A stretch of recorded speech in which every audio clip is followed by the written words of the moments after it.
chronicling Buhari legacies and time in office, which was launched in Abuja with President Tinubu in attendance.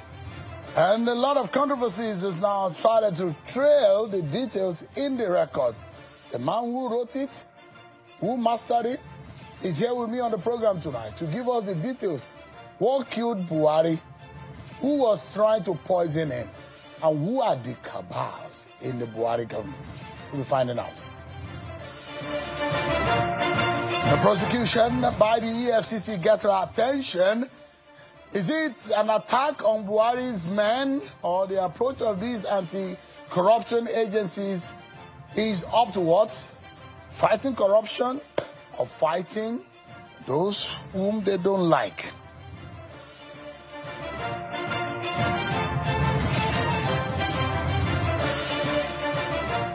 Hello everyone, welcome to the program. This is Politics Today, live on Channels Television. I am Sean Wakimalele right here in Abuja. Thank you so much everyone for keeping the day here right here on the program. So we get right into it. The book by about former President Muhammadu Buhari gets our attention. A lot of the details and some of the information that are coming to light, especially when you hear his children, his wife, his close allies, and even the cabals speaking in one book.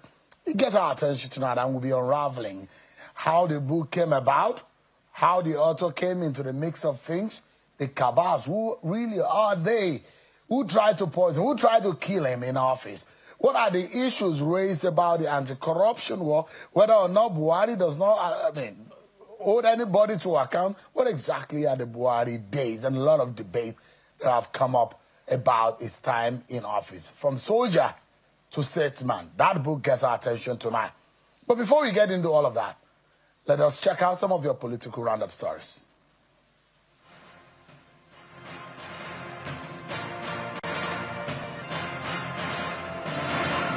The federal government has announced the reopening of the 47 Unity schools earlier shut down due to security concerns. This was contained in a statement by the Federal Ministry of Education. According to the statement, the decision to reopen the affected colleges across the country reaffirmed its unwavering commitment to safeguarding students and ensuring the continuity of education. The ministry explained that the government will continue to work closely with relevant security agencies to sustain stability and restore normalcy within school environment nationwide. Justice Babangida Hassan of the Federal Capital Territory High Court, Abuja, has upheld the continued detention of a former Attorney General of the Federation and Minister of Justice, Abubakar Malami SAN, by the Economic and Financial Crimes Commission. Justice Hassan rejected an application that sought to compel the EFCC to release the immediate past AGF from its custody. The former AGF is facing investigation over sundry accusations regarding the utilization of recovered loot, as well as reported links to terrorist financing. Meanwhile, Justice Miriam Hassan of the Federal Capital Territory High Court in Gwarinpa has ordered that the former Minister of Labour and Employment, Chris Ngige, continue to enjoy the administrative bail granted him by the Economic and Financial Crimes Commission, EFCC. The court, however, ordered that he present a shorty, who is a director in the federal government employment and must have landed property. The shorty is expected to deposit documents of his landed property and travel documents with the court pending the finalization of the retrieval of Ngige's passport. President Bola Tinubu has written to the Senate seeking the confirmation of the National Assembly for the presentation of the 2026 annual budget. According to the letter read by the Senate President during plenary, the President proposed to present the budget to a joint session of the National Assembly on Friday at 2 p.m. The proposed timing sparked concerns among some lawmakers who noted that the time coincides with the Muslim prayers. They raised objections during plenary, urging that the schedule be reconsidered. The Senate President has agreed to consult with the President on the matter.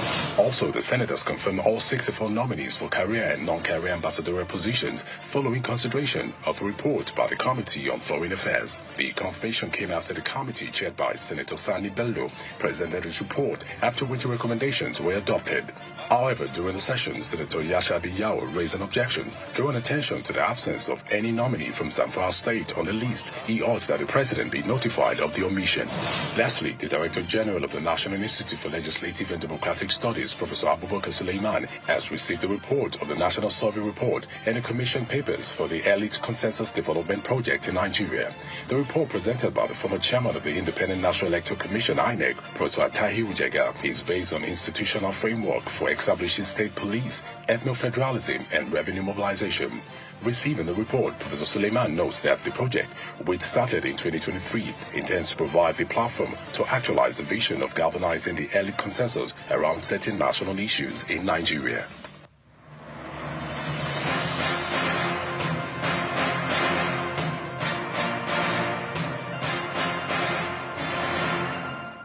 Thank you so much, everyone, for staying with us on the program. So former President Muhammadu Buhari remains one of the most consequential and debated figures in Nigeria's democratic journey. A man who led a country both as a military ruler and decades later as an elected president who ran from 2015 to 2023. In fact, he became lucky on the fourth time trying. He's lost election 3 times, but became lucky on the fourth time. Came back, just like Olusegun Obasanjo, those who have led the country as military rulers and came back in as a civilian leaders. A new book, From Soldier to Statesman, written by a public analyst and security expert, Dr. Charles Amale, who is also a lawyer, examining Buhari's years in power, assessing his leadership style, policy choices, and the lasting impact of his administration on security, the economy, governance, and democratic institutions. The book raises critical questions about legacy, how power was exercised, how reforms were pursued, and how history may ultimately judge those 8 years. Let's dive into the book.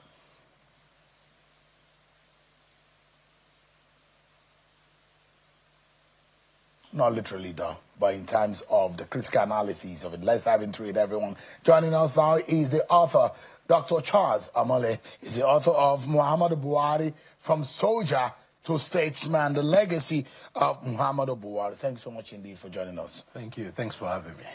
You've penned this and endorsed, and I've seen a lot of criticism. Intentionally, I read some of the last few chapters which are more political because you chronicled when he was as a soldier, young soldier. I mean, his parent is growing up after getting out of prison, returning to Daura. All of those years you wrote. I was a little bit more unconcerned about that one. I was more concerned about what his children think about when he was in office, his wife's perspectives, those who work around him and work with him. And there are a lot of controversies which I'm going to be raising with you tonight. But those who say, who wants to read a Buhari book? That those 8 years were wasted years. Those are what his critics are saying. That those years set us back, economically, for example, by 20 years. Well, I mean, the truth is, whether the family liked it or not, different people are writing books on Buhari. You know, I mean, one was launched yesterday by the former Minister for Information. So I don't think there's anything wrong in hearing from those who actually know him best. Now, the book actually is a child of circumstance. It was not, I don't think it was planned, because the way it happened was the Arewa Consultative Forum did their 25th anniversary, I think sometime last month. There was a book written by John Peden on Buhari in 2014, and it was published early 2015. Apparently, they had bucket loads of those books left. I think, you know, thousands and thousands of them. So I think they approached the former First Lady, Excellency Aisha Buhari, that look, for the during the Arewa event, they want to represent that book to the public. I think it was at that point she said, hold on a second, that book was written in 2014, launched early 2015. It wouldn't have captured Buhari years properly. So she now thought, look, it's best to update that book and then represent the updated version. That was the initial scope of the book. Then, of course, you know, as I explained in the introduction to the book, you know, we couldn't find the electronic copy of the whole book, you know, all kinds of issues with, you know. So anyway, I ended up writing the entire book all over again. And then we gave it a new title and everything was different. So the point I'm making is, it wasn't the Buhari family sitting down and saying, let's write a book. They approached them. Incidentally, part of what they approached them actually had links with the cabal. So they approached them and said, look, we have thousands of this old book, let's represent it. It was the family's concern that we can't be representing a book that is that old. Let's get somebody to help update it. So that's the origin of the book. That's the origin of the book. So there were actual cabals, as we found out and documented here. And those, I mean, I've asked that question severally when Nigerians raised it. With those who were close to President Buhari, at a time, some of us were saying and labeled as extremists and lefties, and that we hated the president when he was sick, because it was rather weird that we had a president who was not in office, who was sick, and everything was shrouded in some kind of secrecy. And because we've seen this happen today, in my life as a journalist, it was happening. That's the second time for a sitting president since 1999, and we were worried in the manner in which he was handled. There are a lot of people who were blamed when the issue of Yaradua happened. So there were questions. In fact, I had a countdown when Buhari left the country, and a lot of newspapers also followed suit in monitoring the welfare and the health of the president. And when we raised the issue about the cabal, those who were close to the president at the time said there was nothing like a cabal. There was no cabal. But there were cabals, isn't it? Oh, yes. I mean, the thing is this. Like I said in the book, every president since 1999 had his own cabal. Even the current one, in fact, the current one is slightly more complicated. He has more than one cabal. But I can unpack that later if you want. But every president has their own cabal. And cabal is not necessarily a bad thing, like I said in the book. If, the cabals can be called force multipliers, if they share the intention of the leader. So they can help magnify his program, help achieve much better things. But the problem comes when cabals have their own agenda. And that is the problem. But the particular problem with Buhari's cabal is, unlike every other president before him, cabals were friends, associates, technically people you could dismiss. And family members. A few. I mean, because we thought that the biggest and perhaps the most with the one with a towering figure within the Buhari circle was the Mamandawara. Yes, I was going to come to say that. And you mentioned the relationship and why it became so prominent, and why Buhari was so, it was difficult to separate those two men. Yes, I mean, what people may not realize is that Buhari lost his father, I think, at the age of about 3 years old or so. The Mamandaras of this world were the people that he grew up with. I think Mamandara is a few years older than, Buhari. So these were the men he grew up with. They are kinsmen. These are people who probably growing up have sacrificed things for him. And he was a fairly loyal man. So clearly, once those people constituted themselves to a cabal, they were difficult to shake.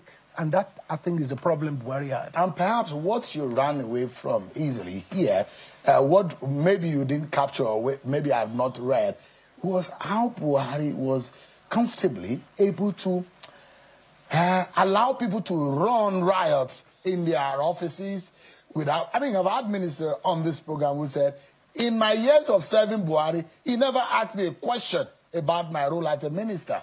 That we didn't see much of here. Well, two things. Number one, this book is not about policy, Buhari policy. It's about the man, Buhari. So reference to policies is as it relates to his thinking, about what he was thinking around that policy rather than the policy itself. Now, the thing is this, Buhari by nature, he delegates. Once he delegates, he allows you to do the work. But the problem, what people don't understand is that a lot of what he believed was going on was curated by people around him. I mean, for example, there are things I actually did not include in the book that I felt were probably too hot to put in the book. Like what? The subject matter, without having to state the details if they are difficult to say. For example, one of the things about Buhari is that he loved reading newspapers. Everybody knows that, right from, the early days. He was a newspaper man. And there were reports that the cabal went to the extent of curating his own newspaper for him. A version of the newspaper. Yes, that would plant stories they want him to read. And and perhaps, there are those who even say that this happened to not only President Buhari, that in fact it may be happening to the present president, that he may not be seeing the actual news, and he may not be reading the actual newspaper, and that leaders in that form and shape and height get to the point of being fed with whatever those who are around him and managing them wanted. That is true. The challenge, of course, with someone like Buhari is there's one overarching cabal. But in the current government, there are multiple cabals, and that, I think, has its plus and minus in the sense. So there's a possibility that a president may not know what is happening in the country for 3 days. Of course. Because everything is teleguided. Even the channels he watches. Yeah, that's true. Yeah. Everything is teleguided, is being managed in a way that those who are around him. And that's why the name of Tunde Sabiu, for example, came up as his level of education, his experience, those who they say controlled what went on, who saw the president, what kind of... in fact, the daughter of the president wrote, who somewhat is... what's it called? Forensic auditor. Yeah, and went and discovered that some of the signatures of the president in documents were forged. That's correct. And that's how powerful some of the people around the president. So it's not the fault of some of these presidents sometimes. It could be the fault of those who are managing them, is it? That is true. I mean, the thing is, the president will always have people around him. But you need to put systems in place to avoid state capture or presidential capture, as if for want of a better word. Because, for example, the current government have, from what I can see, at least 5 cabals. Within the presidency? Yes. And the interesting thing about one of the cabals actually is headed by the president himself, based on my own analysis. Because if you're looking at the word cabal are people who have proximity to power and who have the ability to influence policy and decisions. So in this current administration, you have at least 5 groups, all fighting. Who are these groups? Okay, if you're talking about the 5 cabal, number 1, there is the chief of staff group. That's Femi Ojabiamila. Yes, and by that I mean not just him, people who are in close circle. In that, yeah. You had Wike to that. Yeah. You had NSA to that, and people who are in the south. That's one. Number 2, you have the Sheikh Tinubu's, pathway. That's another. The boy is that powerful. Oh yes, and also people he helped to put in government. So that forms another group. The third group, of course, is the first lady. You can't rule that out. She has her own team. The fourth group. As a group of the young Turks around the president, the principal private secretary, the AO, the CSO, those ones that control access, those ones, that they form their own cabal. And then the 5th cabal, which the president head himself, actually are what I call the geriatrics. There are quite a few old people that have influence on the president. That he listens to. So some of them, I understand, some of them are even complaining that I've not seen him in a long time. They are not allowing us to see him. No, what you see there is a conflict of cabal. Part of the danger of having multiple cabals like that is decision making is slower. Because once one cabal pushes a decision, the others fight against it. And then, it takes a while for the man to make a decision. And there's a problem. Whoever gets to the president first, and when he hears the story and take action, probably will get the upper hand. I think that's a problem generally with old people, generally. For those of us who have old people in the family, the first person to report tends to be the innocent party, So that's what happened. But the cabalism, yes. If I may put it that way, is it so obvious in the Tinubu government? There are those who are saying that a lot of things that are happening, like Wale Soyinka complained about Sheikh Tinubu's convoy, and in fact this evening Alanda was in one part of town and he still has that number of, and that those who say nobody would ever complain about such a thing and the president wouldn't have taken action. So literally, some of the cabals are so powerful that even the president doesn't have the power to control them. Well, not that he doesn't have the power to control them. It's whether, number 1, is fully aware of what they are doing. That's number 1. But I think one of the skill of this current president is how he's kind of almost using one cabal against the other, so they shop each other. They play the politics. Yes. So I mean, you will underestimate Ashwaju at your own peril. is a very skillful politician. So all those people around him, they're all exerting influence, but he knows what's going on across the different ambits. But the challenge is decision-making is a lot slower because take appointments. A name will be put there, you check the same list 1 hour later, it's gone. The name has changed. And it happened a lot under Buhari. Yes. The thing is, under Buhari, the cabal had a lot of influence. I couldn't get to the bottom of how powerful they were. Let me give an example. Because even after he stopped being president, there's a story of when he was going to come to England for this last treatment that he had. The wife got a place, prepared it, and then left the key with the concierge and the name of one of her husband's security details to say, look, give them the key, and that's and she left. Only for her to find that by the time the husband arrived in England, the cabal have rented a completely new place for him. He never went to where the wife prepared. So that's an example. The relationship between both of them, Aisha Buhari and Muhammadu Buhari, at some point, you will discover that they come to the public and it's as though the home front wasn't exactly perfect.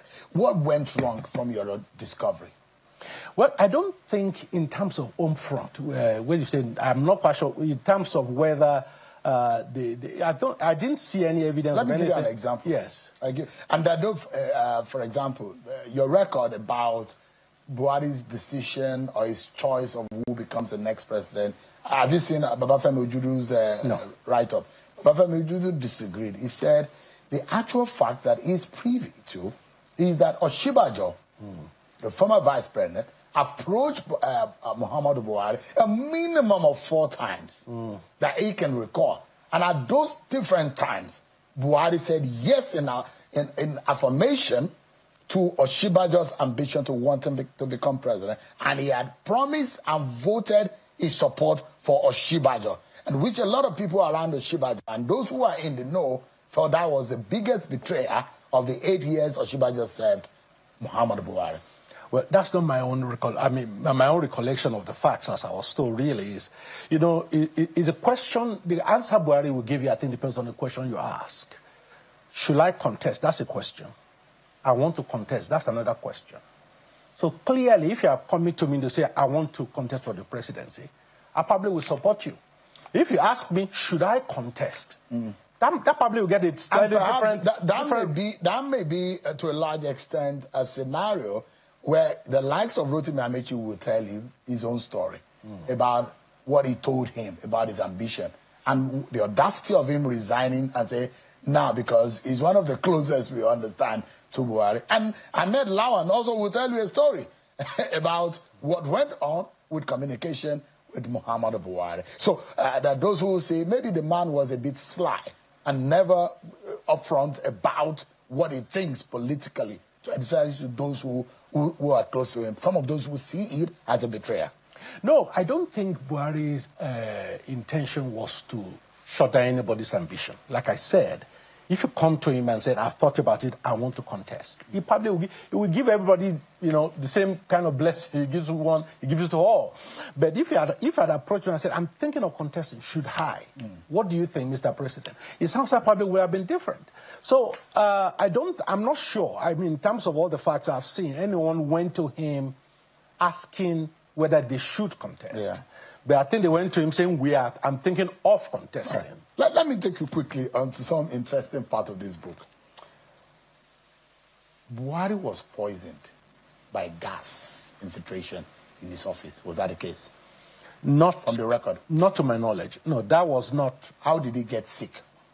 Well, the fact was that for decades before even he got to the villa, Buhari had a particular regime in terms of his health. Certain vitamins he takes, he eats at a particular time, and all that. And that had been managed very well. And I think what happened was when he got to the villa more or less told the wife had a meeting with all the key stakeholders. And they more or less told her to back off, that it's now Nigeria's property. So they took over everything. So the regime she had explained to them, they didn't follow it.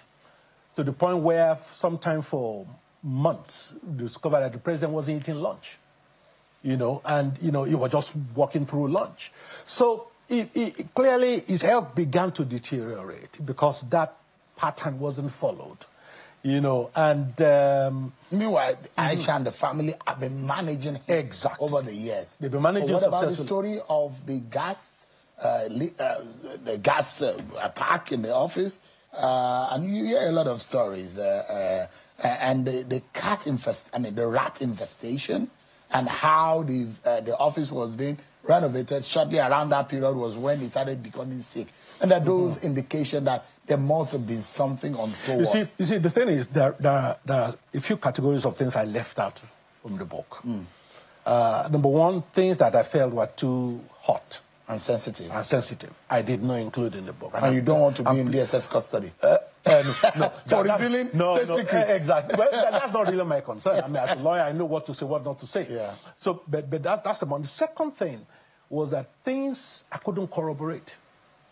When I went around, things that were single-sourced, I did not include. So things like potential for gas poisoning, I did hear about it, but it was not corroborated. So I did not use any single-source information. So anything I put in the book were things 3, 4, 5, 6 different people said at the same time. But what killed Buhari? Well, I mean, based on the medical evidence I saw, it's acute pneumonia. That was the official diagnosis of what killed him. Clearly, those who, I think from my own understanding, I think it's been building for over a period of time. Those who are close to Buhari, for example, will know that all along, whenever he laughs, he coughs. So he's always had this coughing fit, for many years. So clearly, I think when the pneumonia set in, it surprised everybody because in the 2017-2018 time, to the family, it looked more sick then than this time. So they knew it was sick, but they didn't think it was going to lead to death. So his death was really surprising. It caught a lot of the family members by surprise. Definitely. And that's probably what was more painful. Absolutely. Because the man was of age, and of course he'd gone through a lot of rigor in his lifestyle as a soldier, imprisonment, and even becoming president. That's one of the most difficult jobs anybody will ever ask for. But fundamentally, the children had some regrets, isn't it? That they captured it.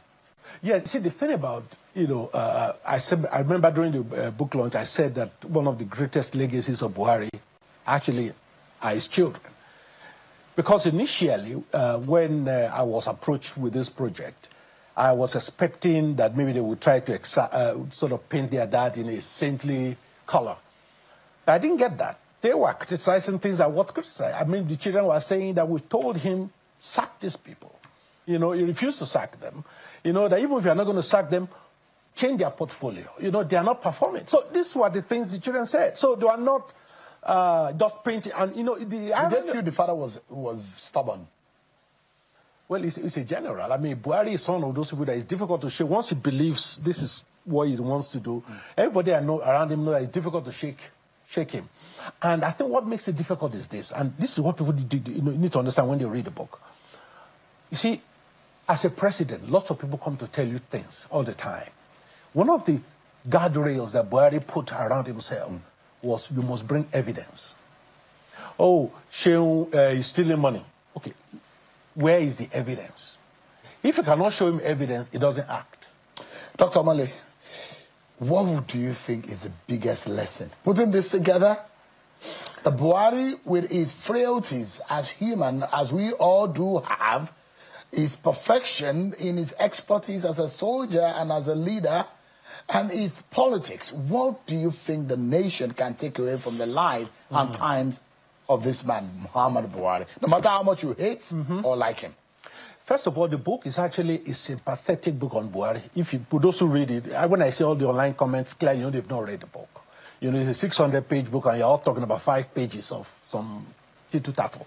But in terms of the biggest lesson, and this lesson is this: I know Nigerians like fixating on who our president is. I think it's time we start fixating on who he surrounds himself with. You see, because in the end, who the president is may become irrelevant. If you look at the kind of people, because all the people that formed the cabal were with Buhari before he won the election.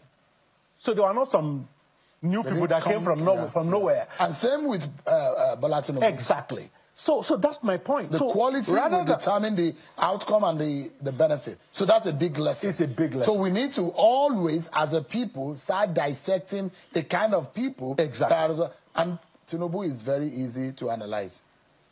His commissioners are still with him. Dele Alake, Cardoso. Just a few of them who were with him are not with him any longer. A lot of those guys. But Tinubu is very smart. There are some things as an individual. As an individual, he's an extremely bright guy. And the reason I'm saying that there are things I can't say. You know, many times Tinubu calls you in as his cabinet and asks you a question. Know that before he called you in, he knows the answer. Give it to him. He's probably one of the smartest. He's testing whether you're honest. One of the people who are close to him. And sometimes they say when you sit down with him, he make analysis. France, Germany, the UK, the economic experience. He has vast experience and is very intelligent. Those who are around him will say to you. But in all of this, your own experience, let's capture it so that we can go. In writing this. Well, my own experience really is that, you know, the family, number one, they did not set out to, I just told you, it was incidental. Because people write as though they sat down and said, let's write a book. No. Yeah. Circumstance came, they felt, you know, something needed to be written. That's number two. They did not shape editorially what came out. They just said, go and talk to the people. And what came out is what came out.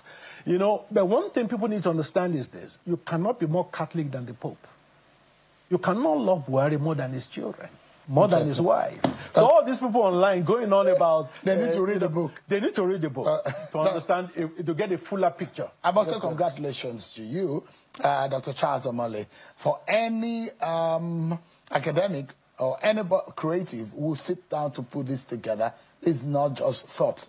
This is a research, and this is a work of collation of interviews. Thanks so much indeed for your time and for your gift to the nation. Dr. Charles Omole, a lawyer and the author from Muhammadu Buhari, From Soldier to Statesman, The Legacy of Muhammadu Buhari. Thanks so much indeed for your time. Thanks for having me. We'll take a break, everyone, but when we return, our attention will be on the EFCC. And they after Buhari's people, the optics about the fact that all of a sudden, Buhari's ministers are now in EFCC's net. Is it a coincidence or the happenstance? We'll be finding out after this break, everyone.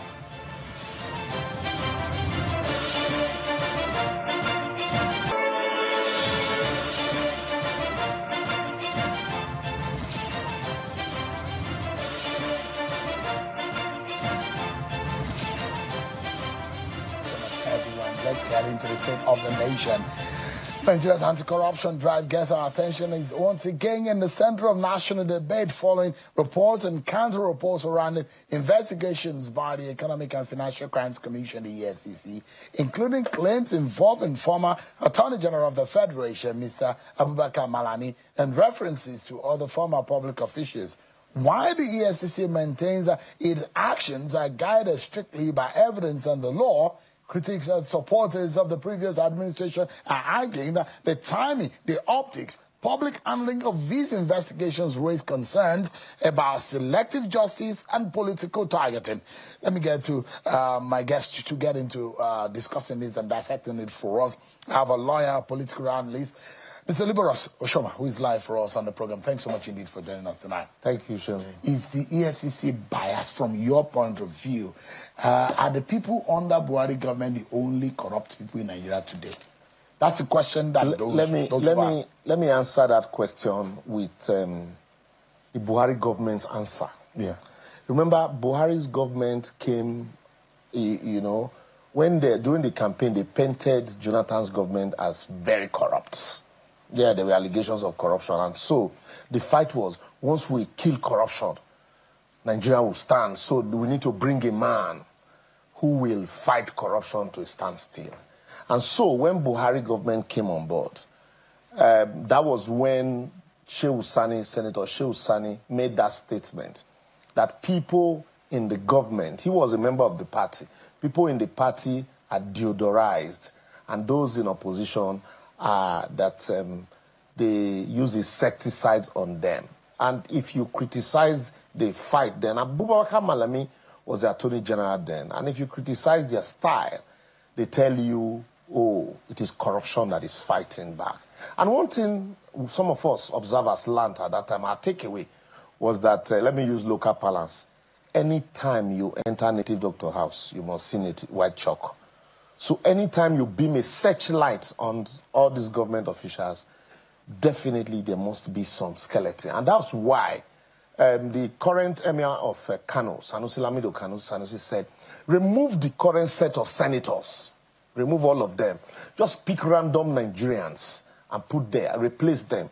And that they will still behave the same, because you have a lot of educated Nigerians who are behaving like illiterate. And so that's my answer to you, that in this case here, the question is, and our Chief Ganifa Emi will always ask, are you corrupt?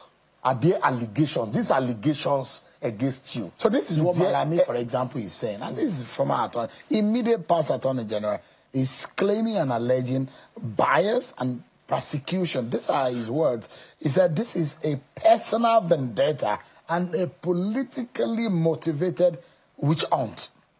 Yeah, it's not, like I say, he's not the first person to use these words. Even while he was Attorney General, some of the people he prosecuted also said it was witch hunting. So these are words that have found their way consistently to our political and legal lexicon. Anytime somebody out of government is investigated, they say it's witch hunt. There is a prayer by Malami. Malami says, Mr. Ola Olukoyede, the EFCC chairman, should recuse himself. That's because he thinks that the man is biased.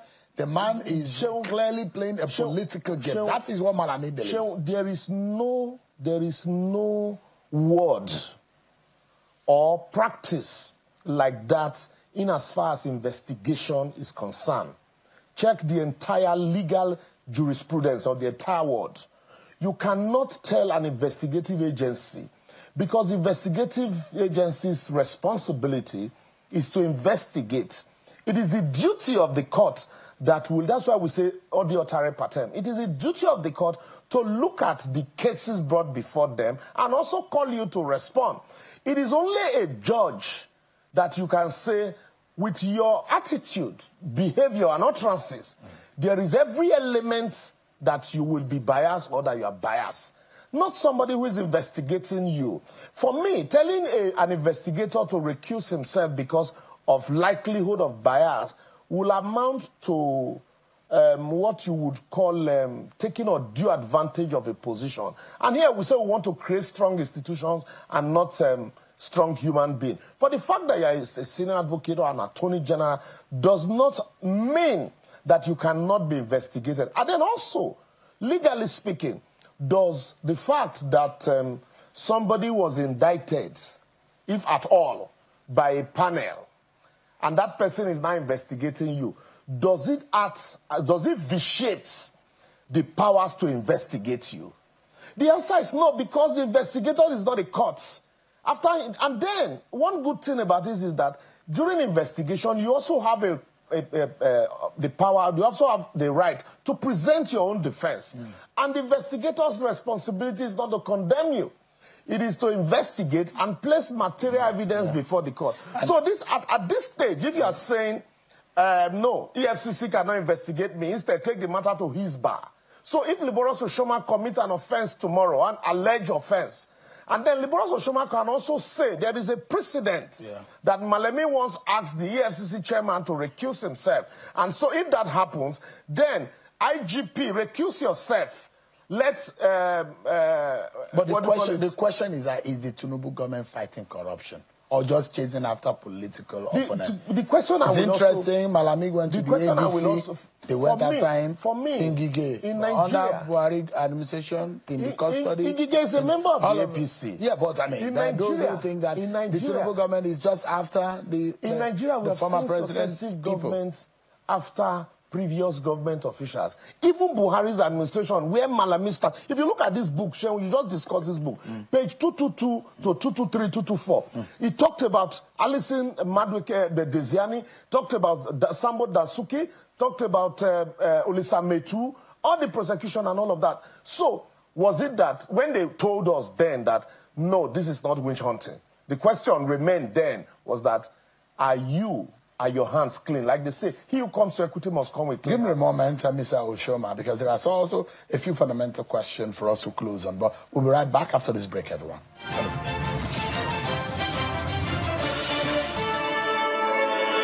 Everyone, for staying with us, our closing moment with Mr. Liberals Oshoma, a lawyer and a political analyst. Thank you so much indeed for your time.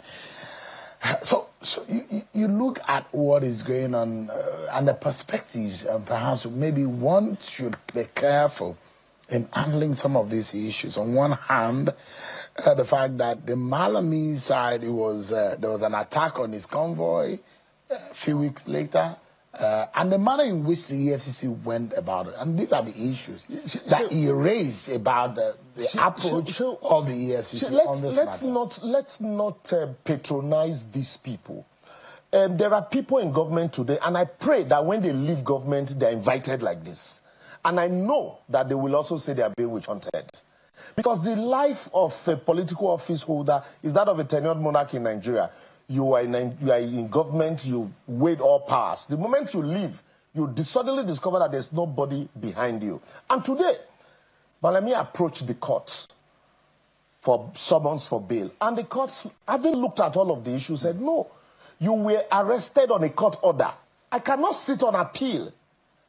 Because if that bail had been granted, then we'll still sit back here and say, the court of coordinated jurisdiction issued conflicting order. And the court said, having looked at the order from my brother George, I cannot grant this bail. The best thing is, administrative bail had been granted. Meet the terms and conditions of the bail, and then you walk home. So now coming to say, recuse yourself. This is the first time I'm hearing that it's just like that you're telling an investigator to recuse himself from investigating you. It's just like Showore telling the IGP that, look, I've called you names and so you cannot investigate me. Rather, let civil defense investigate me. The moment we begin to do that, what we're doing, we're creating superhumans who remain untouchable. Whether Buhari's men are being investigated by Tinubu, I pray that someday somebody else will come and investigate Tinubu's men. The question remains that this allegation, is there any iota of truth in them? So with whatever Malami is raising, does not look to make EFCC complicit. Not at all. In the face of the law. Not at all. There is no legal basis for that. The EFCC is empowered. Under Malami, do you know that under Malami, in fact, it was the Attorney General encouraging the EFCC that went to Supreme Court on public servants. And then, because despite the provisions of our laws, the court said, once you live above your means as a public servant, EFCC has the right to invite you. So we should allow Malami and the rest to face... Let them go and face... EFCC is doing its job. The EFCC is doing their job. You have not said that, look, there is no allegation against me and I'm just... There are allegations. Answer the allegations and then let the law take its course. Liberals Oshoma, thank you so much. My pleasure. I appreciate it for explaining these issues to us. A lawyer and a political analyst. Well, that's how we leave it tonight on the program. Many thanks, everyone, for watching. I'm Sean Wakimaloe. God bless Nigeria.